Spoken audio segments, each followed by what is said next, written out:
Hi friends, വളരെ പ്രധാനപ്പെട്ട ഒരു കാര്യം നിങ്ങൾ ഡിസ്കസ് ചെയ്യാൻ വേണ്ടിയാണ് ഞാൻ ഈ വീഡിയോ ചെയ്യുന്നത്. Welcome to Propscale learning app. ഇപ്പോൾ HST ഇംഗ്ലീഷ് പരീക്ഷ അടുത്തു വരികയാണ്. HST ഇംഗ്ലീഷ് എന്തുകൊണ്ട് നേടിയേ തീരൂ എന്നാണ് ഈ വീഡിയോ പ്രസൻറ്റേഷൻ്റെ ടൈറ്റിൽ. HST ഇംഗ്ലീഷ് എന്തുകൊണ്ട് നേടിയേ തീരൂ? കാരണം HST ഇംഗ്ലീഷ് എന്ന് പറഞ്ഞാൽ നിങ്ങൾക്കറിയാം, കഴിഞ്ഞ ഡിസംബർ മാസം 31 2024 ഡിസംബർ മാസം 31 നോട്ടിഫിക്കേഷൻ വരികയാണ്. നോട്ടിഫിക്കേഷൻ വന്ന ഈ പരീക്ഷ മിക്കവാറും ഓഗസ്റ്റ്, സെപ്റ്റംബർ, ഒക്ടോബർ ഈ 3 മാസങ്ങളിൽ ഉള്ളിൽ പരീക്ഷ നടക്കും. കേരളത്തിലെ ഒരു ഗ്രാജുവേറ്റ് ആയ ഒരാളെ സംബന്ധിച്ചിടത്തോളം BEd കഴിഞ്ഞ, PG കഴിഞ്ഞ് BEd, MEd, സെറ്റ് ഒക്കെ കിട്ടിയ ആളെ സംബന്ധിച്ചിടത്തോളം വളരെ കവറ്റഡായ, വളരെ ഉയർന്ന ശമ്പളമുള്ള, പ്രൊമോഷൻ സാധ്യതയുള്ള ഒരു ഒന്നാന്തരം പോസ്റ്റാണ് HST ഇംഗ്ലീഷ്. ഈ പോസ്റ്റ് നിങ്ങൾക്കറിയാം, HST ഇംഗ്ലീഷ് പ്രൊമോഷൻ സാധ്യത ധാരാളമുണ്ട്. HST ഇംഗ്ലീഷ് ക്വാളിഫൈഡ് ആളുകളെ സംബന്ധിച്ചിടത്തോളം ഒരുപാട് സാധ്യതകൾ, ഹയർ സെക്കൻഡറിയിലേക്ക് പ്രൊമോഷൻ കിട്ടും, ഡയറ്റിലേക്ക് പോകാം, അതോടൊപ്പം തന്നെ സ്കൂൾ ഹെഡ് മാസ്റ്റർ ആവാം, SCERT, NCERT മുതലായ സ്ഥാപനങ്ങളിൽ ജോലിക്ക് നേടാം, ഡെപ്യൂട്ടേഷനിലും മറ്റ് രൂപത്തിലൊക്കെ പോകാം. അങ്ങനെ ഒരുപാട് സാധ്യതകളുള്ള ഒന്നാന്തരം ഒരു പോസ്റ്റാണ് HST ഇംഗ്ലീഷ്. ഈ HST ഇംഗ്ലീഷ് നിങ്ങൾ നേടുക എന്നാൽ നമ്മളെ സംബന്ധിച്ചിടത്തോളം ഏറ്റവും അഭിമാനകരമായ ഒരു പ്രവൃത്തിയാണ്. അത് നമ്മൾ എന്ത് ചെയ്യണം? നമ്മൾ ഈ വീഡിയോ ഡിസ്കസ് ചെയ്യുന്നതാണ്. HST ഇംഗ്ലീഷ് എന്ന് പറഞ്ഞാൽ നിങ്ങൾക്കറിയാം, ഈ ഇനി ഒരു നോട്ടിഫിക്കേഷൻ നമുക്ക് പ്രതീക്ഷിക്കേണ്ട. കാരണം എന്ന് പറഞ്ഞാൽ ഖാദർ കമ്മീഷൻ റിപ്പോർട്ടൊക്കെ വരികയാണെങ്കിൽ ചില സമയം ആ പോസ്റ്റിൻ്റെയൊക്കെ ക്വാളിഫിക്കേഷനൊക്കെ മാറാനും സാധ്യതകളുണ്ട്. പക്ഷേ നമ്മളെ സംബന്ധിച്ചിടത്തോളം ഇപ്പം പറയുകയാണെങ്കിൽ ഇപ്പോൾ 26, അതായത് 26 മുതൽ 29 വരെയുള്ള, ഇപ്പോൾ ഈ നിലവിലുള്ള HST ലിസ്റ്റ് 26-ാം തീയതി 26 വർഷത്തിൽ അവസാനിക്കും. 26 മുതൽ 29 വരെയുള്ള വർഷങ്ങളിൽ വരാവുന്ന ധാരാളം വേക്കൻസീസിന് വേണ്ടിയാണ് നമ്മളിപ്പോൾ ശ്രമിച്ചുകൊണ്ടിരിക്കുന്നത്. നിങ്ങൾക്കറിയാം, നിങ്ങളിപ്പോൾ ഡിസംബർ മാസം അപേക്ഷ കൊടുത്തു, ലാസ്റ്റ് അപേക്ഷ കൊടുത്തു, ജനുവരി മാസം അപേക്ഷ കൊടുത്ത ആളുകളാണ്. ഇപ്പോൾ ജനുവരി, ഫെബ്രുവരി, മാർച്ച്, ഏപ്രിൽ, മെയ് ഈ മാസം വരെ പഠിച്ചിരിക്കുന്നു. അപ്പം നിങ്ങളെ സംബന്ധിച്ചിടത്തോളം പഠനത്തിൻ്റെ ഒരു വലിയ ഘട്ടത്തിലാണ്. ഇനി വരാനിരിക്കുന്ന കുറച്ച് ദിവസങ്ങൾ മാത്രമേ ഉള്ളൂ പരീക്ഷയ്ക്ക്. അപ്പോൾ നമ്മൾ എന്തൊക്കെ ചെയ്യണം? നമ്മൾ എങ്ങനെയാണ് ഈ പരീക്ഷ ക്രാക്ക് ചെയ്യേണ്ടത്? ഇതിനെക്കുറിച്ചാണ് നമ്മുടെ ചിന്തകൾ. നിങ്ങൾക്കറിയാം, നിങ്ങളുടെ മനസ്സിൽ നിങ്ങളൊരു ഗോള് നിങ്ങൾക്ക് ഉണ്ടായിക്കഴിഞ്ഞാൽ, ആ സെറ്റ് യുവർ ഗോൾ ഫേസ്റ്റ്. ആ ഗോള് എന്താണ്? HST ആവുക എന്നുള്ളതാണ്. അപ്പോൾ ഗോള് സെറ്റ് ചെയ്ത് കഴിഞ്ഞാൽ പകുതി യുദ്ധം അവസാനിച്ചിരിക്കുന്നു. എനിക്ക് HST ആവണം. എങ്ങനെയാണ് ഈ പരീക്ഷയ്ക്ക് പ്രിപ്പയർ ചെയ്യേണ്ടത്? ഒരുപാട് ആശങ്കകൾ നമ്മുടെ മുമ്പിലുണ്ട്. ഈ പരീക്ഷ നമ്മൾ എങ്ങനെ ക്രാക്ക് ചെയ്യണം? ഒരുപാട് ആശങ്കകൾ നമ്മുടെ മുമ്പിലുണ്ട്. ചില ആളുകളൊക്കെ തന്നെ വല്ലാതെ, പ്രത്യേകിച്ച് BEd കഴിഞ്ഞ ആളുകൾ, BEd, MEd കഴിഞ്ഞ LPS, UPST, അതുപോലെ HST, HSST, കോളേജ് എഡ്യൂക്കേഷനൊക്കെ പരീക്ഷ എഴുതിയ ആളുകളുണ്ട്. അപ്പോൾ അവർക്കൊക്കെ ഒരുപാട് ആശങ്കകൾ, ആങ്സൈറ്റീസ് ഉണ്ട്, ഒരുപാട് പ്രയാസങ്ങൾ, ഒരുപാട് പ്രശ്നങ്ങളുണ്ട്. അവരൊക്കെ നമ്മളെ ഇടയ്ക്കിടയ്ക്ക് വിളിച്ച് ചോദിക്കാറുണ്ട്, സർ എന്താണ് ചെയ്യേണ്ടത്? ഒരുപാട് ആശങ്കകൾ. ഈ ആശങ്കകൾ എന്തൊക്കെയാണെന്ന് നിങ്ങളുമായിട്ട് സംവദിക്കാൻ വേണ്ടിയാണ് ഞാൻ ഈ വീഡിയോ ചെയ്യുന്നത്. നോക്കണം നിങ്ങൾ. അതായത് നമ്മളെ സംബന്ധിച്ചിടത്തോളം പറയുകയാണെങ്കിൽ, ഇപ്പോൾ പതിയെ ആൾക്കാരും പറയുന്നത് പറഞ്ഞാൽ, മിക്കവാറും ആളുകൾ, ഈ ഉദ്യോഗാർത്ഥികൾ, സ്ത്രീകൾ, വീട്ടമ്മമാർ, വിവാഹിതയായ സ്ത്രീകളൊക്കെ ആയിരിക്കും. കുട്ടികളുണ്ടാവും, കൊച്ചുകുട്ടികളുണ്ടാവും. അപ്പോൾ വീട്ടിലെ സാഹചര്യങ്ങൾ, സർ പഠിക്കാൻ കഴിയുന്നില്ല, എനിക്ക് അങ്ങനെ പ്രശ്നങ്ങളുണ്ട്, ചെറിയ മോളുണ്ട്, അല്ലെങ്കിൽ വീട്ടിൽ രോഗശയ്യയിൽ കിടക്കുന്ന പാരൻസ് ഉണ്ട്, അവരെയൊക്കെ ലുക്ക് ആഫ്റ്റർ ചെയ്യണം. അപ്പോൾ അങ്ങനെ ഒരുപാട് വീട്ടിലെ സാഹചര്യങ്ങളുണ്ട്. പക്ഷെ നിങ്ങളോട് ഒന്ന് പറയാനുള്ളതെന്ന് പറഞ്ഞാൽ, അലക്കൊഴിഞ്ഞിട്ട് കാശിക്ക് പോകാൻ കഴിയില്ല. നിങ്ങൾ ഈ പരീക്ഷയ്ക്ക് നിങ്ങളെ സംബന്ധിച്ചിടത്തോളം നിങ്ങളുടെ മുമ്പിൽ വലിയൊരു ലക്ഷ്യസ്ഥാനമുണ്ട്. അത് നേടുക. ഈ പരീക്ഷയ്ക്ക് എന്ന് പറഞ്ഞാൽ ഒരുപാട് സാധ്യതകളുണ്ട്. കാരണം കോടതി വിധി വന്നു കഴിഞ്ഞാൽ ഇംഗ്ലീഷ് ഒരു സബ്ജക്റ്റായി അംഗീകരിച്ചിരിക്കുന്നു. ധാരാളം പോസ്റ്റുകൾ വരാൻ പോകുന്നുണ്ട്. അപ്പം നിങ്ങൾ എന്ത് ചെയ്യുക വെച്ചാൽ നല്ല പോലെ ശ്രദ്ധിച്ച് ഇതിൽ മാത്രം കോൺസെൻട്രേറ്റ് ചെയ്ത് കുറച്ചു കാലം പഠിക്കുകയാണെങ്കിൽ നിങ്ങൾക്ക് HST ആവാം. അതുകൊണ്ട് നിങ്ങൾ നിലവിലുള്ള സാഹചര്യങ്ങളൊക്കെ തന്നെ ഇതെല്ലാവർക്കും ഉള്ള കാര്യമാണെന്ന് മനസ്സിലാക്കുക. ഇപ്പം ചില ആളുകളുണ്ടാവും തൻ്റെ പ്രശ്നങ്ങൾ വലിയ പർവ്വതീകരിച്ച് കാണിക്കുന്ന ആളുകൾ സ്വഭാവം നമുക്കുണ്ട്. എൻ്റെ പ്രശ്നങ്ങൾ വലിയ പ്രശ്നങ്ങളാണ്. പ്രശ്നങ്ങളില്ലാത്ത ഒരു ആളുമില്ല. എല്ലാവർക്കും പ്രശ്നങ്ങളുണ്ട്. ശ്രീബുദ്ധനോട് പണ്ട് ആനന്ദം ചോദ്യമുണ്ട്. ഇപ്പൊ പ്രശ്നങ്ങളില്ലാത്ത, അതായത് മരണമില്ലാത്ത വീടുകൾ തേടി പോവുകയാണ് ആനന്ദൻ. മരണമില്ലാത്ത വീടില്ല. അപ്പൊ മരണമില്ലാത്ത വീടിൽ നിന്ന് കടു വാങ്ങിക്കൊണ്ടുവന്ന് ഹോമം ചെയ്താൽ നിങ്ങൾ അമരനാവും എന്ന് പറയുമ്പോൾ മരണമില്ലാത്ത വീടില്ല. ജീവിതം ഉണ്ടെങ്കിൽ മരണം ഉണ്ടാവും. അതുപോലെ പ്രശ്നങ്ങളുണ്ടെങ്കിൽ, അതായത് പ്രശ്നങ്ങളില്ലാത്തൊരവസ്ഥ നമുക്ക് ഉണ്ടാകുകയില്ല. അതുകൊണ്ട് നിങ്ങൾ എൻ്റെ സാഹചര്യം പ്രശ്നങ്ങളുണ്ട് എന്ന് പറയുകയൊന്നും വേണ്ട. പഠന കാര്യങ്ങളിൽ പ്രത്യേക സമയം കണ്ടെത്തുക. കാരണം ഇത് നമ്മുടെ ജീവൻ മരണ പോരാട്ടമാണ്. നിങ്ങളെ സംബന്ധിച്ച് ഈ പന്തയത്ത് വിജയിച്ചേ മതിയാവും. അപ്പം നിങ്ങൾ എന്ത് ചെയ്യണം? നിങ്ങൾ HST കിട്ടുക എന്നൊരൊറ്റ ലക്ഷ്യം വെച്ചുകൊണ്ട് പ്രവർത്തിക്കുക. അതായത് 80 മാർക്കിൻ്റെ നിങ്ങൾ പഠിച്ച വിഷയങ്ങൾ ചോദ്യങ്ങളും 20 മാർക്ക് പാർട്ട് എയും പാർട്ട് ബിയും ആണ്. പാർട്ട് എയിലുള്ള മൊഡ്യൂളും പാർട്ട് ബിയിലുള്ള മൊഡ്യൂളും പഠിച്ചു വെക്കുക. കേരള നവോത്ഥാനവും, അതായത് അതുപോലെ തന്നെ പൊതുവിജ്ഞാനത്തിൻ്റെ ഭാഗമായ കറണ്ട് അഫയേഴ്സും അതുപോലുള്ള കാര്യങ്ങൾ നല്ലപോലെ പഠിക്കുക. അതുപോലെ തന്നെ നമ്മുടെ സിലബസ് അനുസരിച്ച് കൃത്യമായി പഠിക്കുക. അപ്പോൾ നമ്മുടെ സാഹചര്യങ്ങളെ പഠിക്കാതെ നിലവിലുള്ള വീട്ടിലെ സാഹചര്യം എല്ലാം മറന്നുകൊണ്ട് എങ്ങനെയെങ്കിലും സമയം കണ്ടെത്തുക. അങ്ങനെ സമയം കണ്ടെത്തി നിങ്ങൾ പഠിക്കാൻ ശ്രമിക്കുക. അപ്പോൾ നിങ്ങളോട് പറയാനുള്ളതെന്ന് പറഞ്ഞാൽ, നമ്മുടെ നിലവിലുള്ള സാഹചര്യങ്ങൾ, നമ്മളെ പ്രശ്നങ്ങൾ പർവ്വതീകരിച്ച് കാണാതെ മുഴുവൻ സമയങ്ങളും HST ഇംഗ്ലീഷ് നേടാനുള്ള നിങ്ങളുടെ പ്രയത്നത്തിൽ നിങ്ങൾ സജീവമാകുക. HST കിട്ടിയേ തീരൂ. പിന്നെ നോക്കണം, നിങ്ങൾ ചില ആളുകളുണ്ടാവും. ഇപ്പം ഉദാഹരണത്തിന് ഇത് മെയ് മാസം അവസാനിക്കാൻ പോവുകയാണ്. ഇത് മെയ് മാസം തുടക്കമാണ്. ഇപ്പോൾ കുറേ സമയം ഉണ്ടാവും. ജൂൺ മാസത്തിൽ താൽക്കാലികമായ ജോലിക്ക് പോയി പോകുന്നു. ഒരുപാട് സ്കൂളുകളിലൊക്കെ താൽക്കാലികമായ ജോലി ഉണ്ടാവും. ഇപ്പം ഡെയിലി വേജസ് ആയിട്ടും താൽക്കാലികമായൊക്കെ ജോലിക്ക് വേണ്ടിയിട്ട് ആളുകൾ പോകും. നിങ്ങളോട് പറയാനുള്ളതെന്ന് പറഞ്ഞാൽ, ഈ താൽക്കാലിക ജോലി തൽക്കാലത്തേക്ക് മാറ്റി വെക്കുക. സ്ഥിരമായി ജോലി ലഭിക്കണമെങ്കിൽ നിങ്ങൾ എന്ത് ചെയ്യണം? ഈ സമയങ്ങളിൽ കോൺസെൻട്രേറ്റ് ചെയ്യണം. കാരണം താൽക്കാലിക ജോലിക്ക് താൽക്കാലികമായ ശമ്പളം കിട്ടും. സ്ഥിരമായ ജോലി, സ്ഥിരമായ HSC ആവണമെങ്കിൽ, അതുവഴി പ്രൊമോഷൻ കിട്ടി HSST ആവണമെങ്കിൽ, അതുവഴി പ്രൊമോഷൻ കിട്ടി മറ്റ് പോസ്റ്റുകളിലേക്ക് പോകണമെങ്കിൽ നിങ്ങൾ എന്ത് ചെയ്യണം? ഈ വരാനിരിക്കുന്ന ജൂൺ ജൂലൈ മാസങ്ങളിൽ വരുന്ന താൽക്കാലികമായ ജോലികളൊക്കെ നിങ്ങൾ തൽക്കാലത്തേക്ക് മാറ്റി വെക്കണം. പ്രയാസങ്ങൾ ഉണ്ടാവും. ആ പ്രയാസങ്ങളൊക്കെ ഉണ്ടെങ്കിൽ പോലും നിങ്ങൾ എന്ത് ചെയ്യുക? അതവിടെ മാറ്റി വെച്ചിട്ട് താൽക്കാലികമായ ജോലിയൊക്കെ മാറ്റി വെച്ചിട്ട് മുഴുവൻ സമയവും പഠിക്കുക. അപ്പം നമ്മൾക്കൊരു സ്വഭാവമുണ്ട്. നമ്മൾ പല അക്കരെ നോക്കിയിട്ട് അല്ലെങ്കിൽ അക്കരെ പച്ചകൾ തേടി പോകുന്ന മനസ്സാണ് നമ്മൾക്ക്. അതൊന്നല്ല. നമ്മളെന്ത് ചെയ്യണം? നിങ്ങൾ എന്താണോ പഠിക്കുന്നത് കോൺസെൻട്രേറ്റ് ചെയ്ത് പഠിക്കുക. അത് പരീക്ഷയ്ക്ക് നിങ്ങൾക്കറിയാം, നിങ്ങൾ BEd ട്രെയിനിങ് കഴിഞ്ഞ ആളുകളാണ്. കൺസ്ട്രക്റ്റീവ് കരിക്കുലം പാരഡൈം ഷിഫ്റ്റിലൂടെ കടന്നു വന്ന ആൾക്കാരാണ്. അപ്പം നിങ്ങൾക്കറിയാം എങ്ങനെ പഠിക്കണം. ഒരു പാഠഭാഗം വായിക്കുമ്പോൾ എന്തൊക്കെ ചോദ്യങ്ങൾ അതിൽ വരും, ഇതെന്താണ് ഇതിനെക്കുറിച്ച് പറയുന്നത്, ഇതിൽ പ്രീവിയസ് ആയ ക്വസ്റ്റ്യൻസ് എന്തൊക്കെയായിരുന്നു, ഈ ഭാഗത്ത് എന്തൊക്കെ ചോദ്യങ്ങൾ ചോദിക്കാം, അങ്ങനെ കൃത്യമായി മനസ്സിൽ രൂപം ഉണ്ടാക്കിയിട്ട് നിങ്ങൾ പഠിക്കുകയാണെങ്കിൽ നിങ്ങൾക്ക് easily you can score the very high marks. പിന്നെ നോക്കണം, നമ്മളെ ആളുകളൊക്കെ നെഗറ്റീവ് തോട്ട്സ് കൊണ്ട് നിറഞ്ഞിരിക്കുകയാണ്. നിങ്ങൾക്കറിയാം, എല്ലാ ആളുകളും നെഗറ്റീവാണ്. അതായത് പറയും HSC പഠിച്ചിട്ട് കാര്യം എന്താണ്, പോസ്റ്റിംഗ് ഉണ്ടാവുമോ, ഇപ്പോൾ റിഗാർഡിങ് അപ്പോയിൻമെൻറ്റ്സ് കഴിഞ്ഞ ലിസ്റ്റിൽ ഇന്ന് കിട്ടിയില്ല, അല്ലെങ്കിൽ ഒരുപാട് ഫ്രസ്ട്രേഷൻസ് ഉള്ള ആളുകളാണ്. ഈ ഫ്രസ്ട്രേഷൻസ് ഉള്ള ചോദ്യങ്ങൾ, ആ ഫ്രസ്ട്രേഷനുമായി ബന്ധപ്പെട്ട് ഒരുപാട് നെഗറ്റീവ് എലമെൻറ്റ്സ്, നെഗറ്റീവായ ചോദ്യങ്ങൾ അതിങ്ങനെ നമ്മൾ പ്രചരിക്കും. കാരണം നിങ്ങൾക്കറിയാം, നെഗറ്റീവായ ഒരാളെക്കുറിച്ച് ചീത്തപ്പേരുകൾ പെട്ടെന്ന് അങ്ങ് പ്രചരിക്കും, നല്ല കാര്യങ്ങൾ പറയുകയില്ല.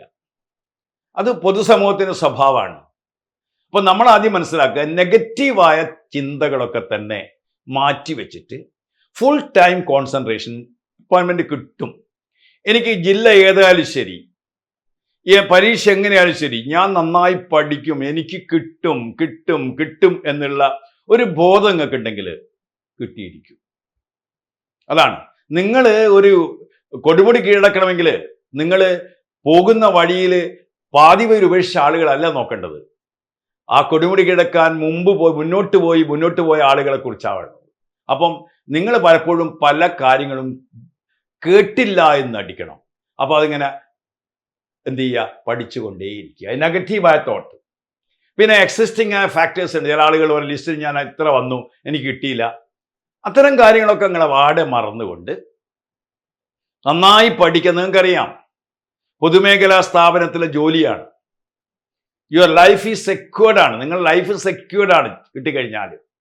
സ്വകാര്യ മേഖലയിൽ നിങ്ങൾക്കറിയാം എത്ര പണം, അതായത് എത്ര പണം കൊടുത്താൽ കിട്ടാവുന്ന തൊഴിലാണ് നിങ്ങൾ ശ്രമിക്കുന്നത്. കൊടുത്താൽ തന്നെ ഒരുപാട് പ്രശ്നങ്ങൾ, അപ്രൂവൽ കിട്ടാൻ, പോസ്റ്റ് കിട്ടിക്കഴിഞ്ഞ് അപ്രൂവൽ കിട്ടാൻ വേണ്ടി കഷ്ടപ്പെടുന്ന ഒരുപാട് ആളുകൾ നമ്മുടെ മുമ്പിലുണ്ട്. ഇതല്ല, ഈ സർക്കാർ ജോലിയാണ്. ഇത് നിങ്ങൾ ഇന്റർവ്യൂ ലിസ്റ്റിൽ വന്നു കഴിഞ്ഞാൽ പിന്നെ നിങ്ങൾക്ക് അപ്പോയിൻമെന്റ് ഓർഡർ കിട്ടിയാൽ ഒരു മെഡിക്കൽ സർട്ടിഫിക്കറ്റ് വാങ്ങി നേരിട്ട് പോയി ജോയിൻ ചെയ്യാം. അപ്പൊ ആ കാര്യങ്ങൾ മനസ്സിലാക്കണം. കാരണം നിങ്ങളുടെ സ്വന്തം കഴിവ് കൊണ്ട്, നിങ്ങളുടെ ബുദ്ധിശക്തി കൊണ്ട്, നിങ്ങളുടെ പ്രയത്നം കൊണ്ട് നിങ്ങൾ നേടിയ തൊഴിൽ സ്വീകരിക്കുമ്പോൾ ഉണ്ടാകുന്ന ആനന്ദം ഒന്ന് വേറെ തന്നെയാണ്. അതുകൊണ്ട് നിങ്ങൾ എന്ത് ചെയ്യണം, എല്ലാ നെഗറ്റീവായ, എല്ലാ നിഷേധാത്മകമായ കാര്യങ്ങളും മറന്നുകൊണ്ട് മുഴുവൻ സമയവും ഈ പരീക്ഷ കേന്ദ്രീകരിച്ചുകൊണ്ട്, ഈ പരീക്ഷയെ മാത്രം ശ്രദ്ധിച്ചുകൊണ്ട് നിങ്ങൾ പഠനത്തിൽ വ്യാപൃതരാകുക. അങ്ങനെയാകുമ്പോൾ നിങ്ങൾക്ക് കഴിയും. നോക്കങ്ങൾ, ചില ആളുകൾക്ക് ബയസസ് ഉണ്ടാവും, മുൻവിധികൾ. എത്ര പഠിച്ചത് എന്താ കിട്ടാത്ത, എനിക്ക് കിട്ടിയില്ല. ആ ബയസസ് ഒക്കെ മാറ്റി വെക്കുക. ബയസസ്, കംപ്ലീറ്റ് പ്രജുഡീസസ്, മുൻവിധികൾ. നമുക്ക് ഒരുപാട് മുൻവിധികൾ ഉണ്ടാവും. ഈ മുൻവിധികളൊക്കെ നമ്മൾ മാറ്റി വെച്ചുകൊണ്ട് എനിക്ക് HST ആവാൻ കഴിയും, ഞാൻ HST നേടും എന്ന് വിചാരിച്ചുകൊണ്ട് തന്നെ പ്രവർത്തിക്കുക. അതാണ് നിങ്ങൾ ഓർമ്മിക്കേണ്ടത്. പിന്നെ മുൻവിധികൾ, ഒരുപാട് മുൻവിധികളുണ്ട്. പിന്നെ അതുപോലെ തന്നെ മുൻകാല പരീക്ഷ അനുഭവങ്ങൾ ഉണ്ടാവും. കഴിഞ്ഞ പരീക്ഷ എനിക്ക് ഇന്ന് ചെയ്യാൻ കഴിഞ്ഞില്ല. അപ്പൊ നിങ്ങൾ ഓർമ്മിക്കണം, നിങ്ങൾ ഒരു പാഠഭാഗം, നിങ്ങൾ ഒരു നോവൽ പഠിക്കാൻ നേരിക്കുക, ഓൾഡ് മാൻ ദ സീ എന്ന നോവല് ഏണസ്റ്റ് ഹെമിംഗ്വേയോട് പഠിക്കാൻ നേരിക്കുക. അപ്പൊ നിങ്ങൾ ഏണസ്റ്റ് ഹെമിംഗ്വേയുടെ നോവലിനെ കുറിച്ച് കൃത്യമായ ധാരണ വേണം. ആരാണ് ഹെമിംഗ്വേ, അയാള് ജീവിച്ചിരുന്ന കാലഘട്ടം ഏതാണ്, ഈ നോവലിന്റെ സവിശേഷത എന്താണ്, ഇങ്ങനെയുള്ള ഒരു ഒരു ധാരണ വെച്ചുകൊണ്ട് അതിൽ ഏതൊക്കെ ചോദ്യങ്ങൾ ചോദിക്കാം, ഇങ്ങനെ നമ്മൾ ഒരു യഥാർത്ഥത്തിൽ ഒരു വളരെ വളരെ പരീക്ഷയ്ക്ക് വേണ്ടി വളരെ ടെക്നിക്കലായ കാര്യങ്ങൾ ആലോചിച്ചുകൊണ്ട്, വളരെ പ്രൊഫഷണലായി ചിന്തിച്ചുകൊണ്ട് പഠിക്കുമ്പോൾ നമുക്ക് എളുപ്പത്തിൽ മാർക്ക് സ്കോർ ചെയ്യാൻ കഴിയും. അപ്പൊ അതുകൊണ്ട് നിങ്ങൾ ആദ്യം മനസ്സിലാക്കേണ്ടത്, HST എന്ന ഒരു കേരള പബ്ലിക് സർവീസ് നടത്തുന്ന പ്രൗഢമായ പരീക്ഷയാണ്. HST, HSST, അതായത് ടീച്ചിങ് ഹയറാർക്കിയിലെ ഇപ്പൊ നമ്മൾ LP school assistant, UP school assistant, HST, HSST, പിന്നെ അതുപോലെ തന്നെ കോളേജ് എഡ്യൂക്കേഷൻ ടീച്ചർ. ഇതാണ്, ഇങ്ങനെയാണ്. പിന്നെ university teacher, college teacher, higher secondary school teacher, high school teacher, UPSC teacher, LPSC teacher. ഇതാണ് ടീച്ചിങ് സ്ട്രാറ്റജിയുടെ ഒരു ഹയറാർക്കി. ഈ ഹയറാർക്കിയിൽ ഏറ്റവും പ്രധാനപ്പെട്ട ഒരു ജോലിയിലേക്കാണ് നാം പോകുന്നത്.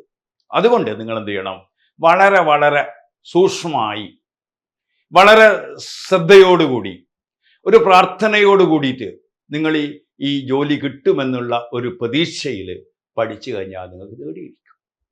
ഞാനിത് പറയാൻ കാരണം എന്ന് പറഞ്ഞാൽ, ഞാൻ ഹയർ സെക്കൻഡറി സ്കൂൾ ടീച്ചറായി വന്ന്, ഹൈസ്കൂൾ ടീച്ചറായി വന്ന്, ഹയർ സെക്കൻഡറി സ്കൂൾ ടീച്ചറായി, ഒരു പ്രധാനാധ്യാപകനായി, ഹയർ സെക്കൻഡറി സ്കൂൾ പ്രിൻസിപ്പളായി റിട്ടയർ ചെയ്ത ആളാണ്. വളരെ കാലമായി ഞാൻ ഈ രംഗത്ത് പ്രവർത്തിക്കുന്ന ഒരാളാണ്.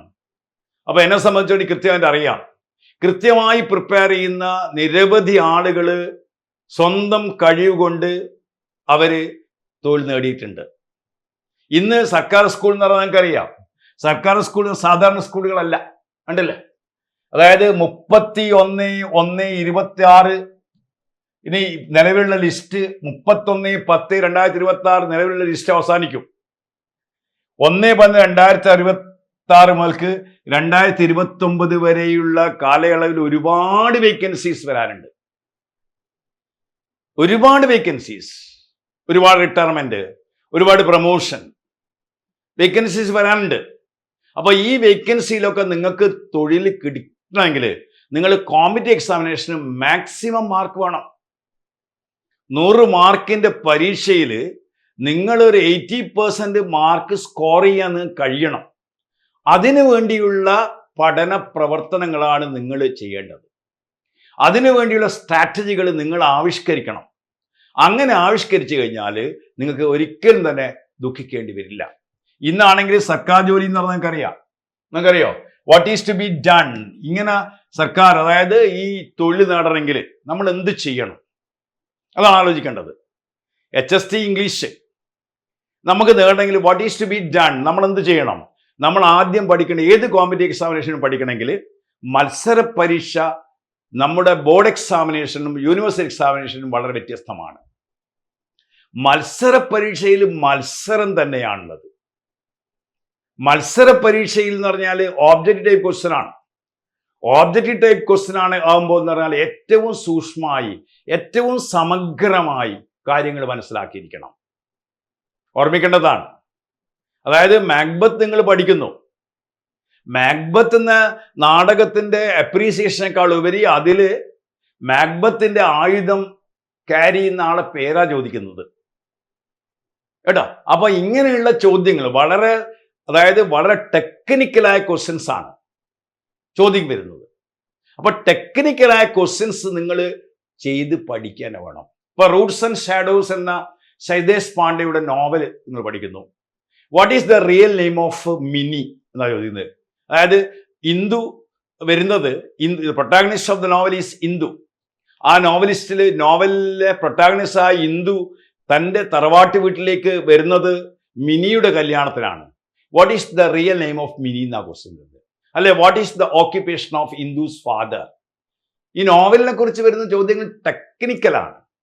അപ്പൊ ഈ ടെക്നിക്കലായ ചോദ്യങ്ങൾ വളരെ സൂക്ഷ്മമായി പഠിച്ചു വെക്കണം നിങ്ങൾ. അപ്പൊ അങ്ങനെ നമ്മൾ, അതായത് നിങ്ങളെ മൊഡ്യൂളുകൾ 8 മൊഡ്യൂളുകൾ നമുക്കുണ്ട്. പാർട്ട് എ, പാർട്ട് ബി ആണ്. പാർട്ട് ബിയിൽ 8 മൊഡ്യൂളുകളുണ്ട്. ഈ 8 മൊഡ്യൂളുകൾ കൃത്യമായി നമ്മൾ പഠിച്ചിരിക്കണം. അപ്പോൾ what is to be done ആണ്, നമ്മൾ എന്ത് ചെയ്യണം. ഇതാണ് ഒരു HST ആവാൻ നാം എന്ത് ചെയ്യണം. HST ആവാൻ നിങ്ങൾ ആദ്യം ഓർമ്മിക്കേണ്ടത് പ്രീവിയസ് ക്വസ്റ്റ്യൻസ് ആണ്. പരീക്ഷയുടെ എല്ലാ മത്സര പരീക്ഷകളെ പോലെ തന്നെയും നമ്മൾ എന്ത് ചെയ്യണം, പ്രീവിയസ് ക്വസ്റ്റ്യൻസ്. അപ്പൊ പ്രീവിയസ് ക്വസ്റ്റ്യൻസ് എന്തൊക്കെയായിരുന്നു ചോദിച്ചത്, അതിനെക്കുറിച്ചൊരു ധാരണ നമുക്ക് വേണം. പിന്നെ എക്സ്പെക്റ്റഡ് ക്വസ്റ്റ്യൻസ്, ഇനി ഏതൊക്കെ ചോദ്യങ്ങൾ വരാം. പിന്നെ നിങ്ങളിപ്പോൾ ടിൻഡൻ ആബി ലൈൻസ് വായിക്കുന്നു. വേർഡ്സ്വർത്തിന്റെ മനോഹരമായ കവിതയാണ്. ടിൻഡൻ ആബി ലൈൻസ് പഠിക്കുമ്പോൾ ആ ടിൻഡൻ ആബി ലൈൻസിനെ കുറിച്ച് അതിൻ്റെ ബാക്ക്ഗ്രൗണ്ട്, അതായത് cultural and political background of യൂറോപ്പിന്റെ പൊളിറ്റിക്കൽ, കൾച്ചറൽ, സോഷ്യൽ ബാക്ക്ഗ്രൗണ്ട് അറിയണം. ആ ബാക്ക്ഗ്രൗണ്ടിൽ നിന്നുകൊണ്ടാണ് കവിത മനസ്സിലാക്കേണ്ടത്. വേർഡ്സ്വർത്ത് ആരാണെന്ന് മനസ്സിലാക്കണം. വേർഡ്സ്വർത്ത് എഴുതിയ മറ്റ് കവിതകൾ മനസ്സിലാക്കണം. പിന്നെ കവിത ടെക്നിക്കലായി ഓരോ ലൈൻസും വായിച്ച് അതിലെ പോയറ്റിക് ഡിവൈസസ് മനസ്സിലാക്കണം.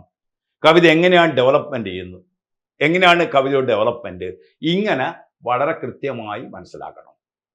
നിങ്ങൾക്കറിയാം ഫസ്റ്റ് പാർട്ട്, അതായത് നിങ്ങൾക്കറിയാം ഒന്നാമത്തെ മൊഡ്യൂള് പോയംസ് ആണ്, രണ്ടാമത്തെ മൊഡ്യൂള് പ്ലേ ആണ്, മൂന്നാമത്തെ മൊഡ്യൂള് പ്രോസ് ആൻഡ് ഫിക്ഷൻ ആണ്. ഇങ്ങനെ 8 മൊഡ്യൂളുകളാണുള്ളത്. അതിൽ modern English grammar and usage ഉണ്ട്, ഫോണറ്റിക്സ് ഉണ്ട്, ലിംഗ്വിസ്റ്റിക്സ് ആൻഡ് ഫോണറ്റിക്സ് ഉണ്ട്, ലിറ്റററി ക്രിറ്റിസിസംസ് ഉണ്ട്, ലിറ്റററി ടേംസ് ഉണ്ട്, ടീച്ചിങ് ഓഫ് ഇംഗ്ലീഷ് ഉണ്ട്. ഈ ഓരോ മൊഡ്യൂളിനും പ്രത്യേകം പ്രാധാന്യം കൊടുത്തുകൊണ്ട് നിങ്ങൾ സമഗ്രമായി പഠിക്കണം. കാരണം കഴിഞ്ഞ പരീക്ഷ എഴുതിയ ആളാണെങ്കിൽ ആ പരീക്ഷയിൽ എനിക്ക് വന്ന വീഴ്ചകൾ എന്താണ്, ഏതൊക്കെ ചോദ്യങ്ങൾക്കാണ് എനിക്ക് ഉത്തരം ചെയ്യാൻ കഴിയാതെ പോയത് എന്ന് വിലയിരുത്തിക്കൊണ്ടായിരിക്കണം നമ്മളെ പഠനം. കേട്ടില്ലേ? അപ്പൊ നമ്മൾ പാഠം പഠിക്കുക, നിങ്ങൾ ടെക്സ്റ്റ് ബുക്ക് കാണാത്ത ആളുകൾ ഉണ്ടാവും.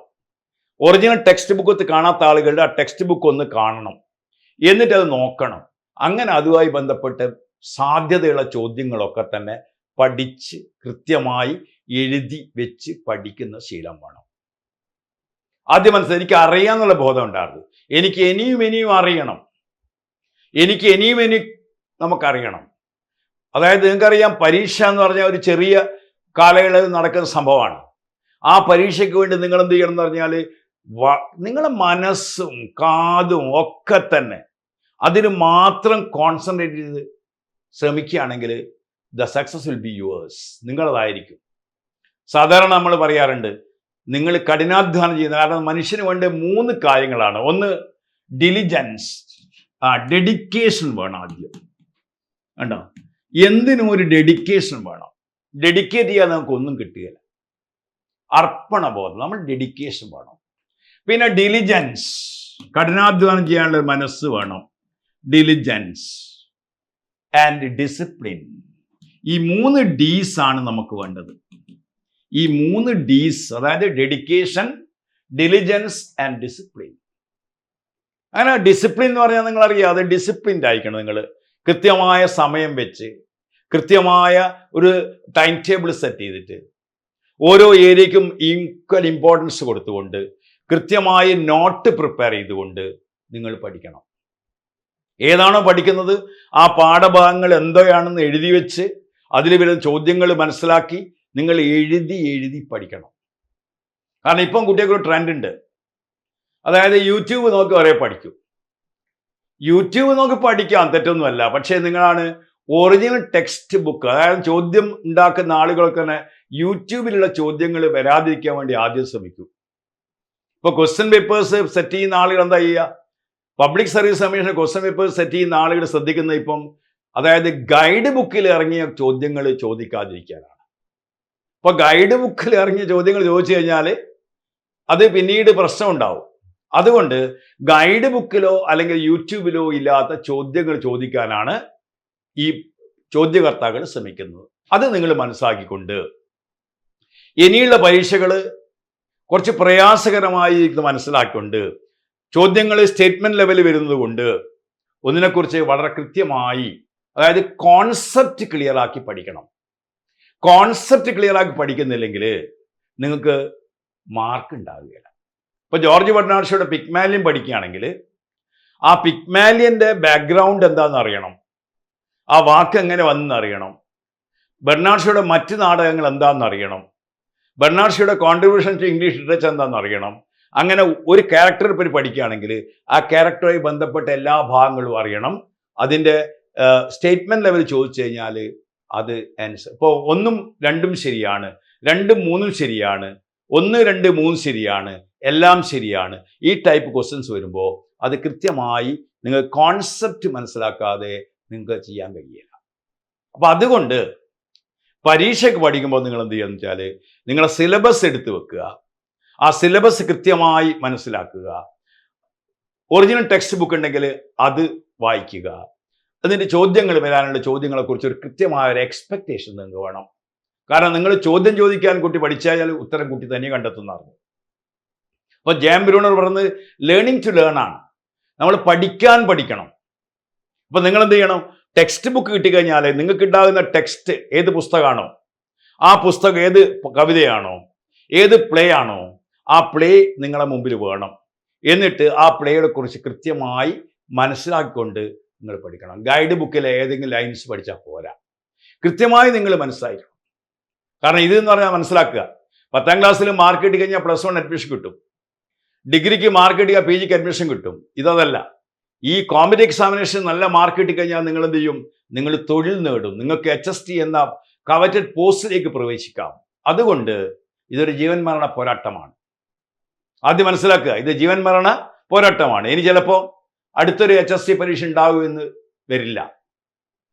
ഇനി വരാനുള്ള 29 വരെ, 2026 29 വരെയുള്ള അനവധി പോസ്റ്റുകളിലേക്ക് നിങ്ങൾ നിയമിക്കപ്പെടുന്ന പരീക്ഷയാണിത്. അതുകൊണ്ട് നിങ്ങൾ എന്ത് ചെയ്യും, വലിയ മാറ്റം വരും. KCF-ഉം NCF-ഉം മാറിക്കൊണ്ടിരിക്കുകയാണ്. പുതിയ മാറ്റങ്ങൾ കേരള വിദ്യാഭ്യാസത്തിൽ വരാൻ പോവുകയാണ്. അപ്പോൾ ഇപ്പോൾ ഒരു ഇടവേളയാണ്. ഈ സമയത്ത് നിങ്ങൾക്ക് ഈ തൊഴിൽ നേടിയിരിക്കണം. അതിനുവേണ്ടി നിങ്ങൾ എന്ത് ചെയ്യണം, വളരെ പ്രാർത്ഥനയോട് കൂടിയിട്ട്, വളരെ സമചിത്തതയോട് കൂടിയിട്ട്, വേവലാതികളില്ലാതെ. നമ്മളാളുകൾക്ക് കഴിഞ്ഞ ആൾക്കാർക്ക് പൊതുവെ ടീച്ചിങ് കമ്മ്യൂണിറ്റിക്ക് ഒരു സ്വഭാവമുണ്ട്, വല്ലാതെ വേവലാതിപ്പെടും, അനാവശ്യമായ ടെൻഷൻ ഉണ്ടാക്കും, അനാവശ്യമായ മുൻവിധികൾ ഉണ്ടാക്കി പലതും ഇങ്ങനെ പറയുന്നൊരു സ്വഭാവമുണ്ട് നമുക്ക്.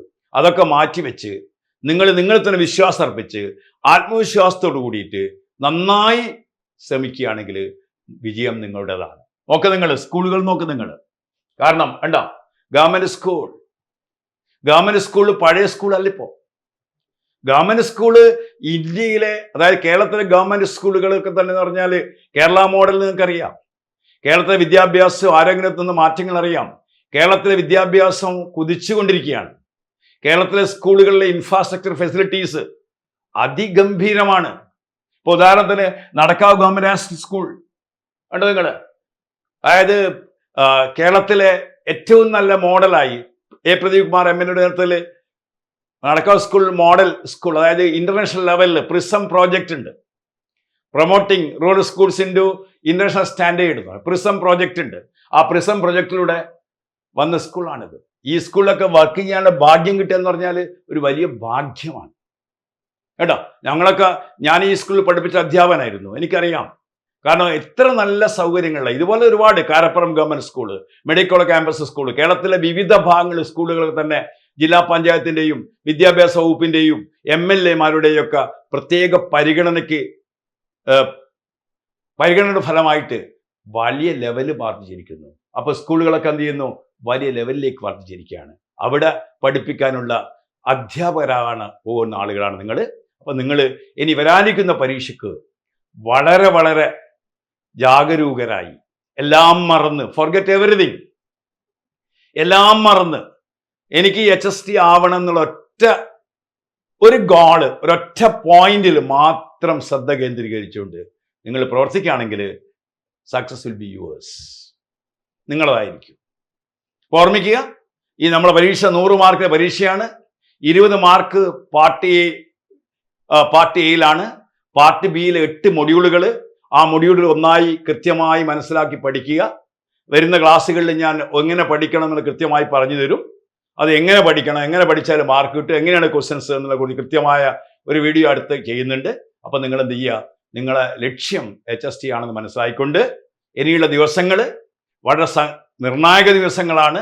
ഈ ദിവസങ്ങളിൽ നിങ്ങൾ ഈ തൊഴിൽ നേടാനുള്ള നിങ്ങളുടെ അനുസ്യൂതമായ പ്രയാണത്തിൽ നിങ്ങൾ വ്യാപൃതരാകുക.